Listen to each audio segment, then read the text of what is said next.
세계 제1차 대전, 2차 대전이 20세기에 일어났습니다. 바로 100년 전에, 한 세기 전에 엄청난 일이 벌어져서 인류의 3분의 1이 전쟁으로 사람이 사람을 죽여서 이 땅에서 많은 재난과 환란이 있었습니다. 또 이 20세기에 전쟁만 있는 게 아니라 아주 심각한 그런 질병들, 현재의 코로나보다 더 심각한 그러한 질병들이 있었습니다. 스페인 독감 같은 그런 것들이 있어서 엄청난 사람이 죽어나가기도 하고 그랬었습니다.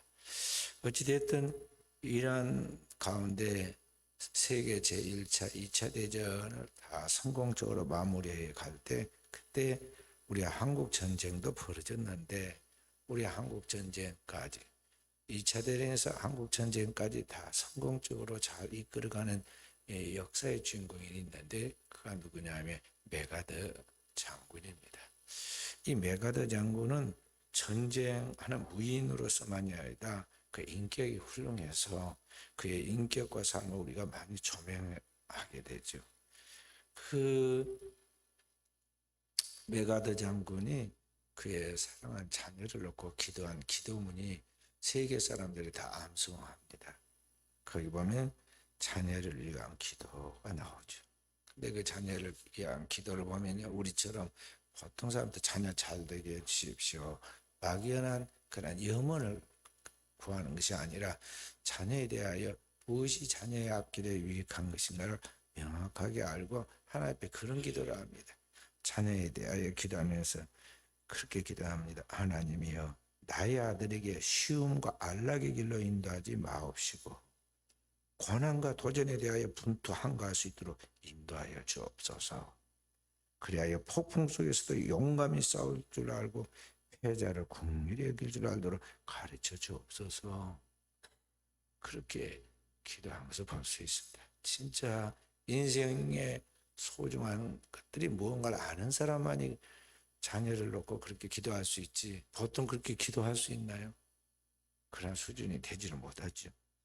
그런데 그런 높은 기도를, 글쓰는 문학가가 글을 쓴 것이 아니라 평생을 전쟁터에서 그 시대가 전쟁 안에 세계 전쟁이 인류 역사상 큰 전쟁이 벌어지고 있던 그때 그 전쟁을 누비던 사람이 그 글을 썼다 이 말이죠. 그런 기도를 남겼어요. 그리고 우리는 우리 자신의 신앙과 삶을 이런 때 한 번씩 돌아볼 수가 있는 거죠. 그런데 이런 한 시대에 큰 전쟁을 승리를 이끌었던 이 사람만의 기도가 아니라 진짜 이 온 우주에 단 한 번 있는 우주적인 가장 큰 전쟁을 치르고 승리하신 우리 주 예수 그리스도가 하나님 앞에 드린 기도, 그 전문이 오늘 여기 요한복음 17장의 기도입니다. 예수님의 요한복음 17장의 대제사장의 기도는 한마디로 이 메가다처럼 이런 자녀가 되게 해 주십시오와는 똑같은 내용입니다. 그러한 그 주제입니다. 하나는 땅에서의 이야기를 했고 하나는 하늘과 땅을 관통하는 그러한 기도를 지금 진리를 말씀한 기도죠. 그래서 아버지, 이런 자녀가 되게 해 주십시오 하는 그 예수님의 기도와 같은 기도를 볼 수 있는데, 그러니까 주님이 이 기도 속에서 우리가 어떤 사람이 되어야 하는가를 지금 보여주고 있어요. 신자는 어떤 사람이 되어야 하는가 하는 그런 이야기죠. 그래서 우리는 하나님을 믿는 크리스찬으로서 참된 신자는 하나님 앞에서 어떤 사람인가 또는 무엇인가 하는 것들에 대하여 우리가 우리 자신에게 물어보고 오늘 주님의 기도 속에서 그 답을 찾아야 한다는 것입니다. 오늘 주님은 그의 기도 속에서 우리에게 그 답을 이야기해 주죠. 오늘 6절의 말씀을 보면 주님께서 신자가 무엇인가 하는 것을 지금 한마디로 전응해 주고 있는데 6절의 내용을 다시 한번 읽어봅니다. 6절. 세상 중에서 내게 주신 사람들에게 내가 아버지의 이름을 나타내었나이다. 그들은 아버지의 것이었는데 내게 주셨으며 그들은 아버지의 말씀을 지켰나이다. 아멘. 여기 보면 하나님께서 그리스도 예수에게 붙여준 사람들에게 주님께서 아버지의 이름을 나타내었고 그들은 아버지의 것인데 그들이 어떠하느냐? 아버지의 말씀을 지켰나이다 그랬어요. 그러니까 신자란 뭐냐면은 하나님을 알고, 하나님을 안다는 것이 하나님의 이름을 알고 그 아버지의 말씀을 지키는 자이다. 그게 신자다는 것이죠. 그런데 많은 사람들이 놀랍게도 그 하나님의 아버지 되신가, 그 하나님이 우리에게 어떤 분인가를 알지 못한 채 신앙생활을 한다고 교회를 다니는 경우가 많다는 것이죠. 그래서 오늘 우리는 하나님을 믿고 신앙을 갖게 될 때 정말 내가 신자인가 하면서 우리 신자의 정체성을 확인할 때 오늘 우리는 내 믿음의 대상인 하나님이 누구이신가를 알고 그 하나님 말씀을 지키는 자로서 내가 살아야 한다는 것을 깨달아야 하는 것입니다. 오래전에 나온 드라마 중에 야인시대라는 드라마가 있었는데 아주 인기가 있어가지고 남자들이 특히 좋아해서 퇴근 시간이 빨라지고 시청률이 엄청 높았던 적이 있죠. 지금도 유튜브에 들어가면 이 야인시대를 시리즈로 쭉 해가지고 계속 사람들이 또 보고 또 봅니다. 그런데 거기 야인시대 보면은 여기 김두한 이야기가 나오는데요. 이 일본 순사들도 쫓아다니면서 김떡광 하면서 막 부르고 그걸 취조하고 그렇게 이야기를 합니다. 또 사람도 또 그에게 대해서 물어봅니다. 너는 누구냐고 물어보면 여기 김두한은 자기 아버지에 대하여 별로 만난 그런 기억들이 별로 없어요. 그러나 분명히 자기 아버지가 누군가를 알고 있기 때문에 사람들 앞에 두려워하거나 감추지 않고 분명히 이야기를 해서 내 아버지는 독립군 투사로서 큰 하나님의 이 나라의 일을 한 우리 김자진 장군입니다. 나는 비록 배운 것이 없고 뒷골목에서 이렇게 있지만은 내 아버지의 그 일을 이어받아서 나는 거리의 독립군으로 나는 활동하고 있습니다 하고 당당히 자기의 신분을 밝히고 자기 아버지의 이름을 부끄럽지 않도록 그렇게 살아가려고 애를 쓰는 것을 보게 돼요. 그래서 보통 우리가 뒷골목에 있는 건달들 보고 깡패라고 부르고 무시하잖아요. 그런데 그 당시에도 그러고 후시에도 그러고 김두한에 대해서 그렇게 부르지 않고 뭐라 부르냐면 장군의 아들이라고 이렇게 불렀어요. 항상 자기 아버지에 대해 분명한 자기 아버지의 이름을 알고 그 아버지의 아들로서 자신이 어떤 삶을 살아가야 하는가에 대하여 의식을 갖고 살아가는 그런 그에 대하여 사람들은 존경해 줬습니다. 존중해 줬어요. 그래서 그에 대한 영화도 나오고 드라마도 나오고 여러 가지 이야기도 나오죠. 실제로 그가 나중에 국회 활동도 하고 그랬거든요. 그와 같이 오늘 우리가 하나님을 믿는다고 할 때 오늘 우리는 하나님 아버지를 믿는 신앙인으로서 아버지가 누군가를 자기가 알아야 한다는 것이죠. 다시 말해서 오늘 우리가 하나님을 안다. 하나님의 이름을 알고 그 다음에 그 하나님을 안다는 것은 뭐냐? 그 하나님께서 보내신 그리스도 예수를 통해서 오늘 내가 모든 죄에서 사함받아 하나님 나라에 들어가서 하나님의 자녀가 되었다는 것을 아는 거예요. 그러니까 여기 신자는 뭐냐면 하나님의 이름을 알고 그 하나님의 모든 말씀을 지켜나가는 사람, 그 사람이 바로 신자다 그런 거예요. 그래서 오늘 그의 계명을 지키는 자라 그런 것입니다.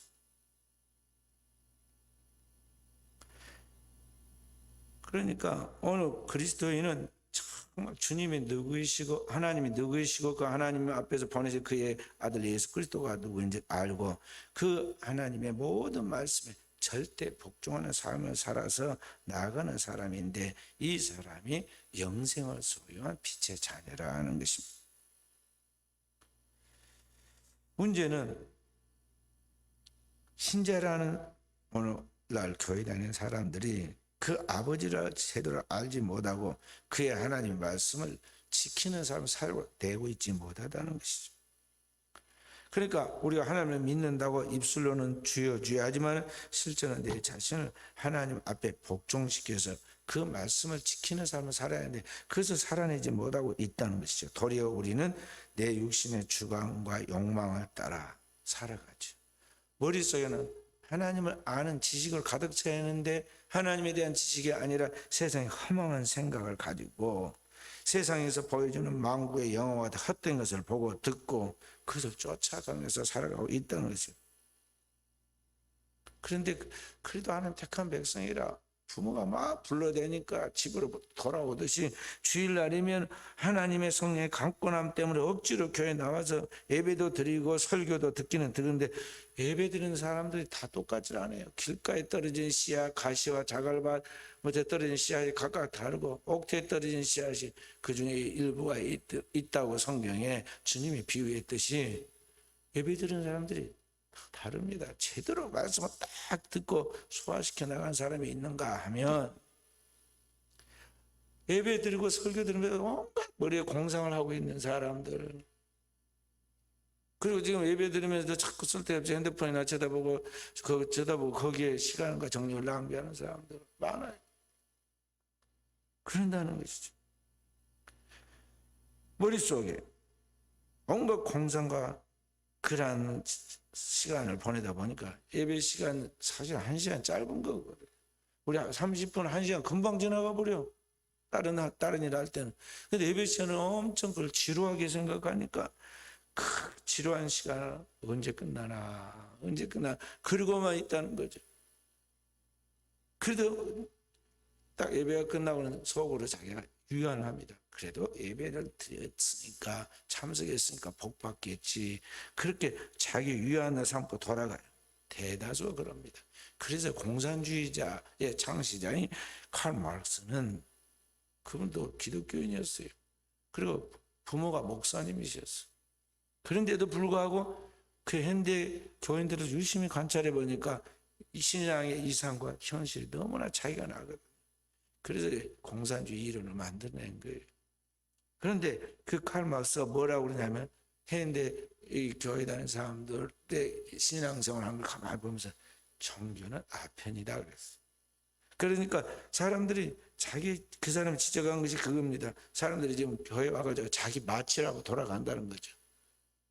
자기 생각으로 왔다 갔으니까 그래도 마음이 편하다.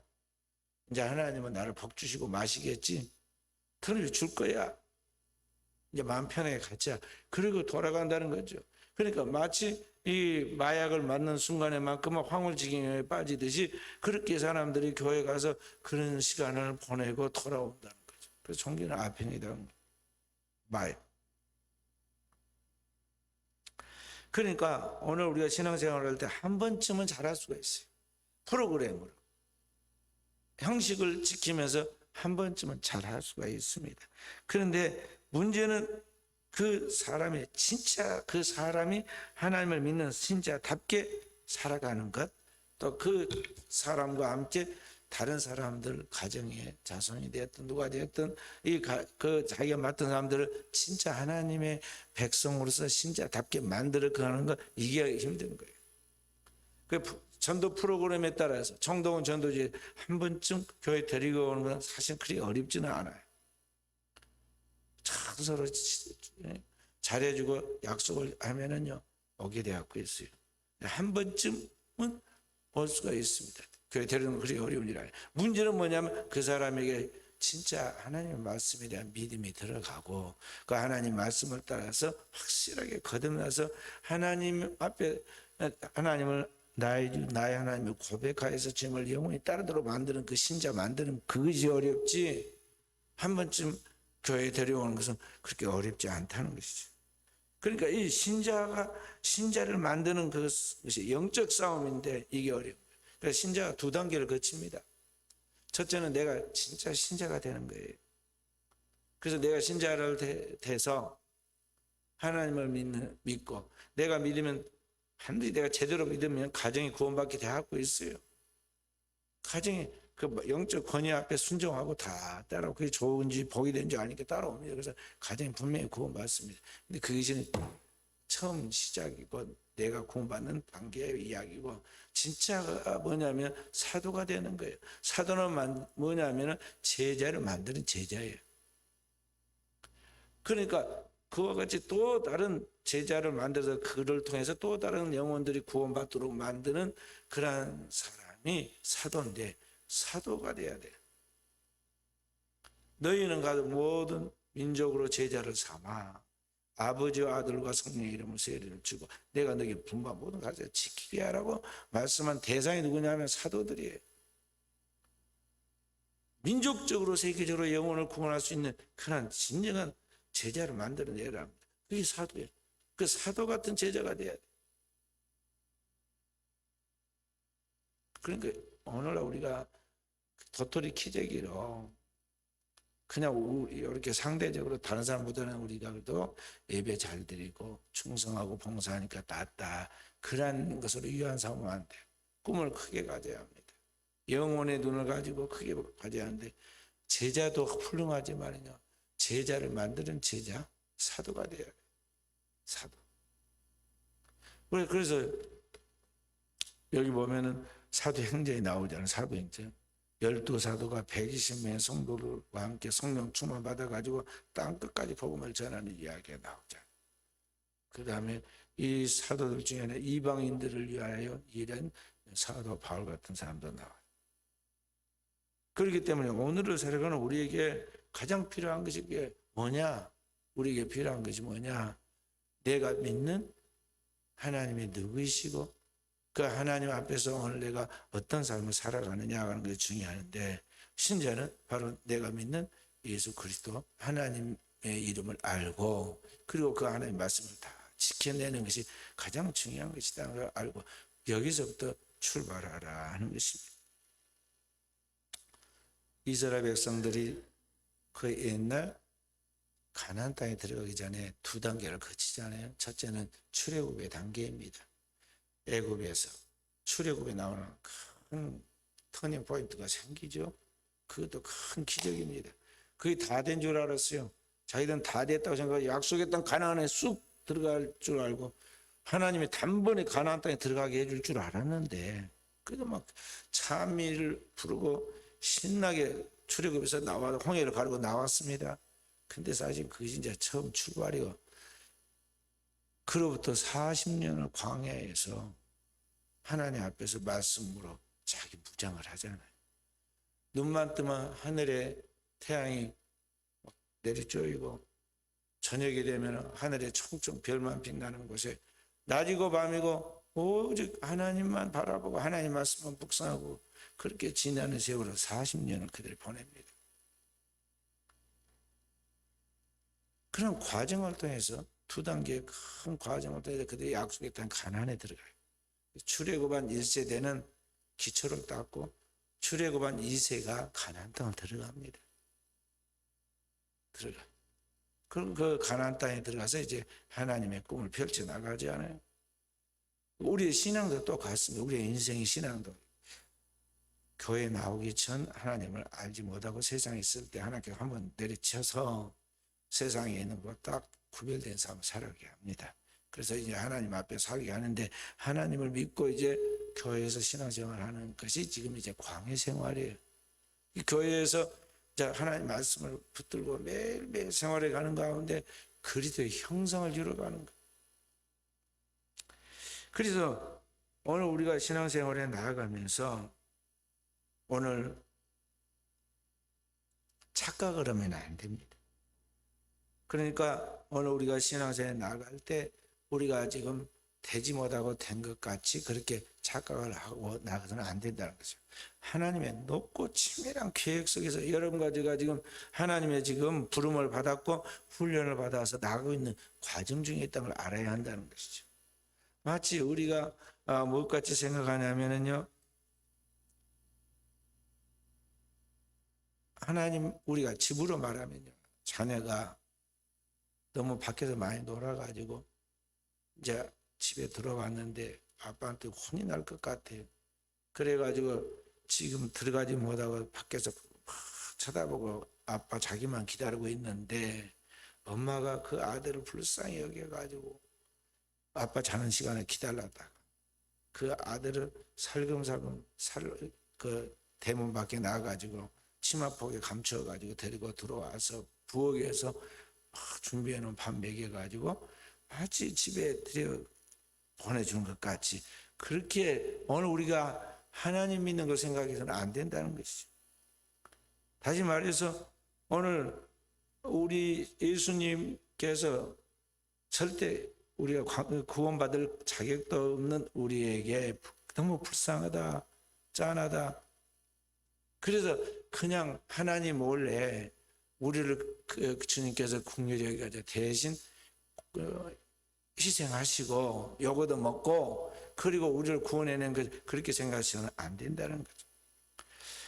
하나님께서 예수 그리스도를 보내신 분이 하나님이세요. 하나님 아버지께서 우리를 사랑하시고 우리의 구원을 위하여 하나님이 그의 독생자 예수 그리스도를 계획을 세워서 보내시고 그리고 그분의 의도에 따라서 예수 그리스도께서 이 땅에서 하늘과 땅 사이 우주적인 희생인 십자가의 사건을 통해 흘리는 그의 피로 우리를 구원해 내시기까지 우리를 온전한 하나님의 섭리 가운데 계획하시고 사랑으로 두신 분이 누구냐 하면 그분이 하나님 아버지시다 이 말.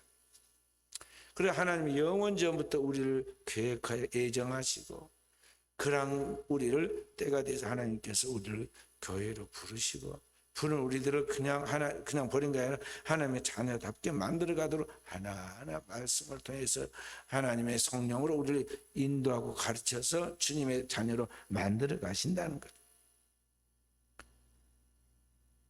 그래서 로마서 5장 8절에 뭐라고 말씀하냐? 우리가 아직 죄인 되었을 때 그리스도께서 우리를 위하여 죽으심으로 우리에 대한 뭘 확정하셨느니라? 아버지의 사랑을 확정하셨느니라. 하나님의 사랑을 확정시켜 주셨어요. 그러니까 그런 하나님의 확실한 사랑을 그리스도를 통해서 보여주었다는 것이죠. 다시 말해서 여러분과 저는 하나님의 큰 의도와 섭리 속에서 빠져나갈 수 없는 하나님의 데스티니, 운명 속에 있는 존재다 그 말이에요. 하나님을 벗어날 수 없는 하나님의 그 사랑의 엄청난 섭리 속에 들어있는 존재라는 것. 그렇기 때문에 하나님이 우리를 사랑하신다는 것은 굉장히 좋으면서도 무서운 이야기. 우리의 운명은 하나님의 손에 달려 있고 하나님께서 우리를 사랑하신 만큼 우리를 무섭게 간섭하신다. 그런 말씀이에요. 우리를 어둠에서 빛의 자녀로서 하나님 빛의 열매를 맺으며 살아갈 수 있기까지 그리스도의 형상을 만들어서 그리스도의 향기가 드러나고 빛이 드러나고 열매가 드러나도록 되어질 때까지 하나님은 절대 우리를 포기하지 않고 우리를 끝까지 책임지시고 우리를 만들어 가신 분이 누구냐? 그분이 하나님 아버지시다 이 말. 바로 그 하나님을 알고 아버지의 이름을 알고 그의 모든 말씀, 그의 계명을 믿음으로 지키며 사는 자가 누구냐? 그 사람이 신자다. 그렇게 믿고 나가는 성도야말로 하나님의 축복받은 사람이에요. 복 있는 사람. 복 있는 사람 뭐라고 그랬어요? 시편 1편에 1절부터 3절에 복 있는 사람은 악인의 길을 쫓지 않고 죄인의 길에 서지 않고 오만한 자의 자리에 앉지 않고 그 다음에 오직 여호와의 율법을 즐거워하여 그 율법을 주야로 묵상하는 자로다 그랬어요. 그러니까 하나님의 말씀을 밤이고 낮이고 온전히 자기 것으로 담고 그 말씀을 따라 살아가는 사람이 복 있는 사람인데 바로 그렇게 하나님께서 하나님을 알고 하나님의 계명을 따라 살아가도록 오늘 우리에게 축복을 주었다는 거죠. 그것이 그렇게 살아가는 사람 이 세상에서 가장 행복한 사람. 그것을 잠언에서는 뭐라고 이야기해요? 잠언 1장 7절에 여호와를 아는 것이 지식의 근본이오늘 미련한 자는 이것을 멸시한다. 그걸 잘 모른다는 거죠. 또 시편 1편에 다 있다. 그렇게 말했어. 그러니까 이 말씀이 성경에 곳곳에 나옵니다. 그 하나님을 알고 하나님의 그 계명을 지키며 나가는 사람. 그러니까 이스라엘 백성들이 광야에서 죽을 고생을 하고 왔어요. 밤이고 나가지고 그것만 했으니까 앉았을 때든 일어날 때 길을 행할 때든 하나님의 말씀을 묵상하고 가르치고 그것만 했어. 40년 동안. 하나님이 눈만 뜨면 하늘에서 만나를 내려주고 또 목마르다고 그러면 반석에서 물 주고 애굽에 그래서 그 사람들 중에는 너무 지루하다. 애굽에 있을 때는 그래도 좀 몸은 고생하긴 했어도 수박도 먹고 파도 먹고 뭐 이것도 먹고 저것도 먹고 그렇게 했는데 뭐냐 도대체 맨날 좀 이거 심심한 이 만나만 먹고 만나도 아무리 맛있어도 그렇지 생각해봐. 똑같은 음식을 이게 계속 먹으면 지루하지 않겠어요? 그러니까 뭐라고 나중에는 그 사람들이 실수를 하고 말을 하느냐. 이 하자는 식물이라고 그래. 하자는 분명히 뭐가 영향이 되긴 되는데 해가 뜨면 사라졌으니까요. 하자는 식물이라고 그랬어요. 음식 만들 때 보면 얼마나 화려합니까? 그래서 우리가 뭐 어디 조금 음식이 괜찮게 나오면 뭐예요? 사진 찍습니다. 인증샷으로 그래가지고 막 보여주기도 하고 그러잖아요. 일단 보는 재미도 있어야 하는데 이게 매일 나오는 것이 이거 만나가 똑같은 음식이 똑같은 거 먹었어요. 40년을 그랬어요. 그때 당시에 평균 수명이 40세예요. 그런데 이 평생을 그렇게 살았단 말이죠. 그렇게 살았는데 나중에 마지막 신명기에 보면은 신명기에 그런 말씀이 나옵니다. 신명기 마지막에 모세가 이스라엘 12지파를 놓고 각 지파별로 축복을 하고 이제 마지막 하나님 앞에 부름받기 전에 이스라엘이여 너는 행복한 사람이라다. 너처럼 하나님을 알고 하나님이 아시는 사람이 된 사람이 누가 있느냐. 이스라엘이 행복자라고. 그러니까 진정한 행복은 우리의 생명의 근원 되시는 하나님 아버지를 알고 그 계명을 따라 살아가는 사람이 신자인데 그렇게 하나님 아신 바 되어서 하나님의 것, 하나님의 소유가 되어서 영원한 하나님 나라에 들어가게 되었으니 너야말로 진짜 행복한 사람이라는 거죠. 그러니까 그것은 이 세상에 오늘 우리가 살아가는 현세적인 물질적인 인간의 육체의 쾌락적인 그런 단순한 일차원적인 그런 행복이 아니라 영원한 차원에서의 진정한 소멸하지 않는 하나님의 행복을 여기에 말하고 있는 거예요. 그래서 오늘 여러분과 저는 진정한 행복자, 행복한 사람이면서 알아야겠어요.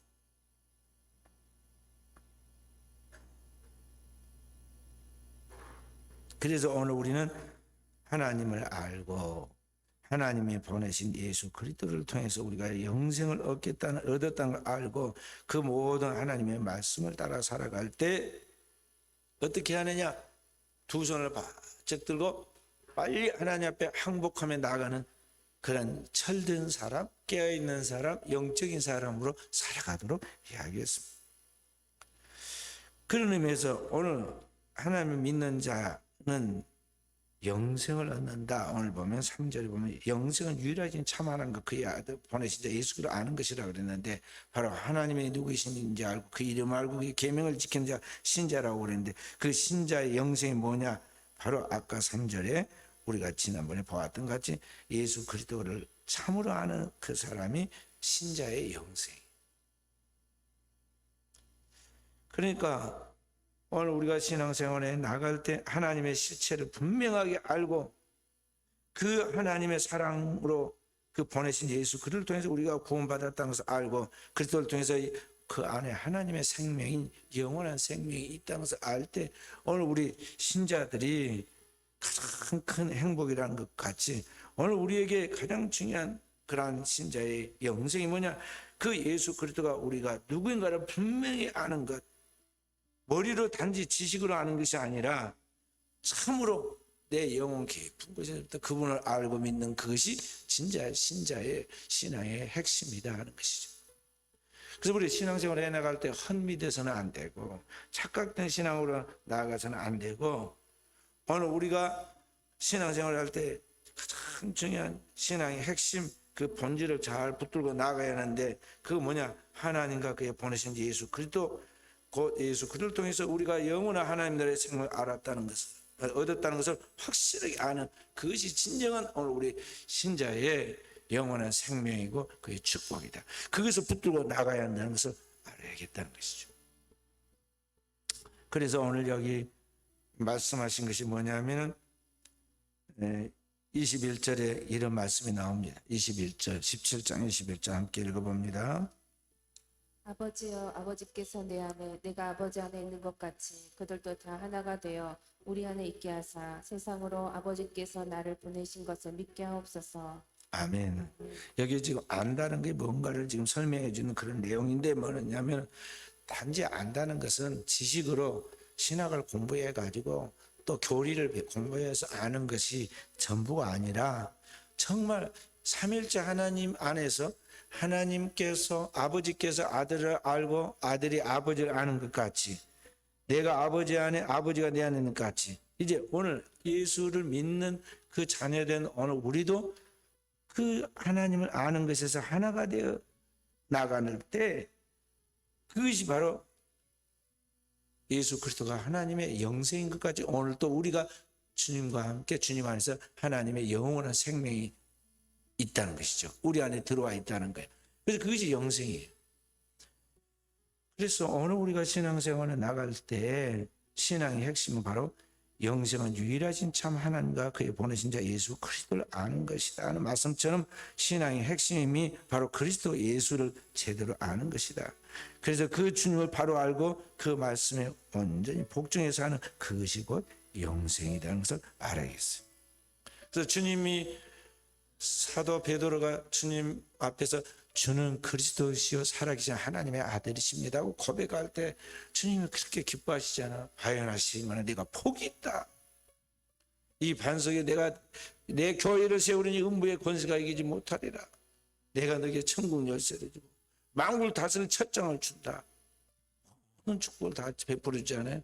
주님을 아니까, 주님이 누구신가 아는 그게 영생이거든요. 그러니까 그 속에 모든 게 들어있으므로 그에게 모든 축복을 베풀어 준 것입니다.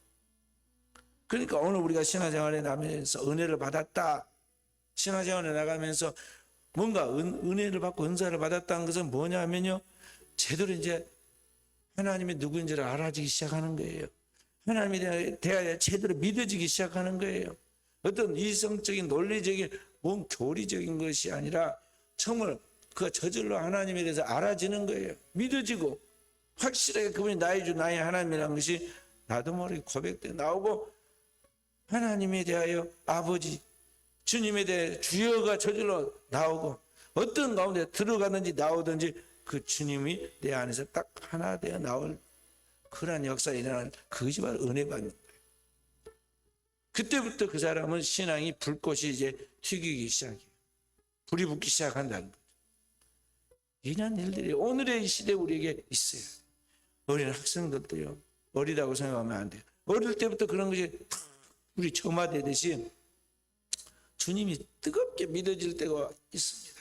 이제 그 사람은요, 어려서 벌써 이제 거듭나기 시작하는 거예요. 오늘 현대인들이 이러한 체험이 없어요. 안타깝게도 없습니다. 교회를 다니는데 너무 신앙생활이 지금 잘못 믿고 있다는 거죠. 그냥 단지 지식으로, 머리로, 체면으로 교회를 다니고 있어요. 사회적인 그러한 이권의 목적 때문에, 정치하는 사람들은 표 때문에, 장사하는 사람은 머릿수 때문에, 자기 고객으로 생각하고 그런 영업적 차원에서 교회를 다녀요. 제가 순천 시내를 다녀보니까요, 교회는 분명히 붙어 있는데 교회 안 다녀요. 목사님도 몰라 그분이 자기 교회인지. 근데 교회에 붙어 있어. 몇 년째 붙어 있는지 몰라. 그냥 교회 안 다녀. 출석하지 않아요. 붙이는 게 영업에 유익이 된다고 생각한 거예요. 그 실제로 또 붙어 있으니까 그걸 갑니다. 그런데 문제는 다 넓은 길로 갔지만 그들이 다 천국에 가느냐? 그 별개의 이야기예요. 이스라엘 백성들이 수천 수만의 유대인 민족 전체가 하나님 믿는 것 같았고, 그렇지만 진짜 참 빛인 주님이 오시니까 어둠이 다 벗겨지잖아요. 그리고는 거기에 거짓과 참이 드러났습니다. 껍질과 알곡과 쭉정이가 드러났습니다.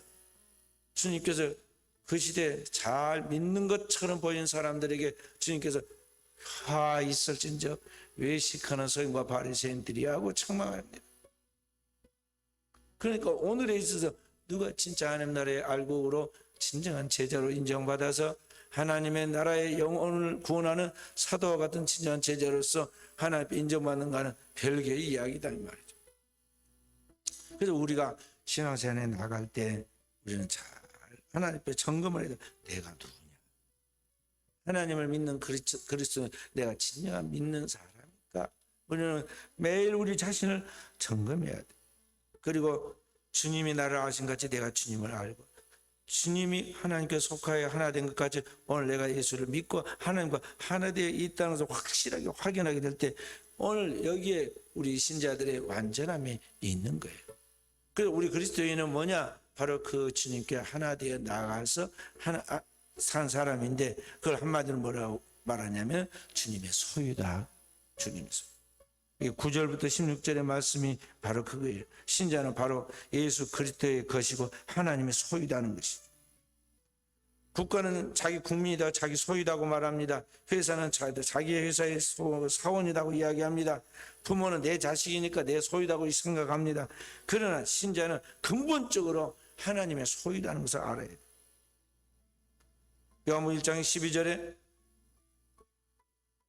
예수 그리스도를 믿는 자들에 대하여 하나님의 소유임을 이야기하죠. 영접하는 자, 그 이름을 믿는 자들에게는 하나님의 자녀가 되는 권세를 주셨으니, 그것이 바로 하나님의 소유다는 거예요.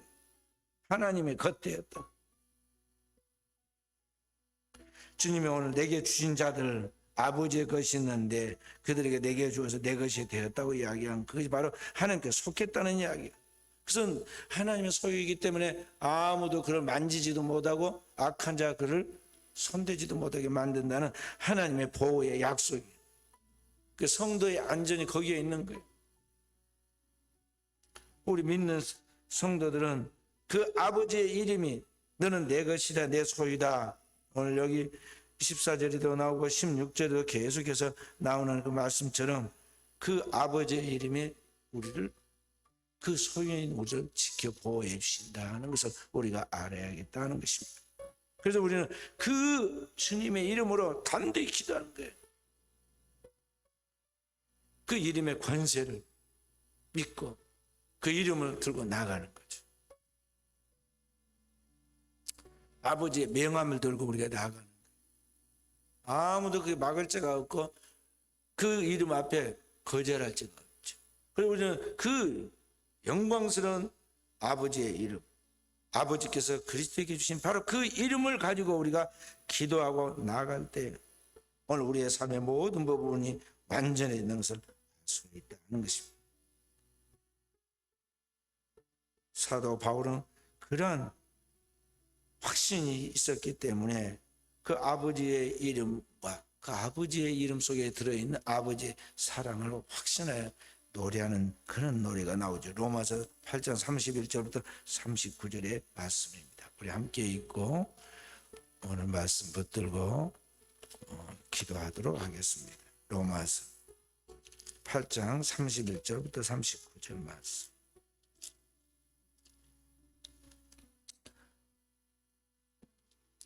(31절) 그런즉 이 일에 대하여 우리가 무슨 말을 하리요? 만약 하나님이 우리를 위하시면 누가 우리를 대적하리요? 자기 아들을 아끼지 아니하시고 우리 모든 사람을 위하여 내주시니가 어찌 그 아들과 함께 모든 것을 우리에게 주시지 아니하겠느냐? 누가 능히 하나님께서 택하신 자들을 고발하리요? 의롭다 하신 이는 하나님이시니. 누가 정죄하리요? 죽으실 뿐 아니라 다시 살아나신 이는 그리스도 예수시니 그는 하나님 우편에 계신 자요 우리를 위하여 강구하시는 자신이라. 누가 우리를 그리스도의 사랑에서 끊으리요? 환난이나 공고나 박해나 기근이나 적시나 위험이나 칼이랴. 기록된 바 우리가 종일 주를 위하여 죽임을 당하게 되며 도살당할 양같이 여김을 받았나이다 함과 같으니라. 그러나 이 모든 일에 우리를 사랑하신 이로 말미암아 우리가 넉넉히 이기느니라. 내가 확신하노니 사망이나 생명이나 천사들이나 권세자들이나 현재일이나 장래일이나 능력이나 높음이나 깊음이나 다른 어떤 피조물이라도 우리를 우리 주 그리스도 예수 안에 있는 하나님의 사랑에서 끊을 수 없으리라. 아멘. 이것이 오늘 우리의 성도의 확신이에요.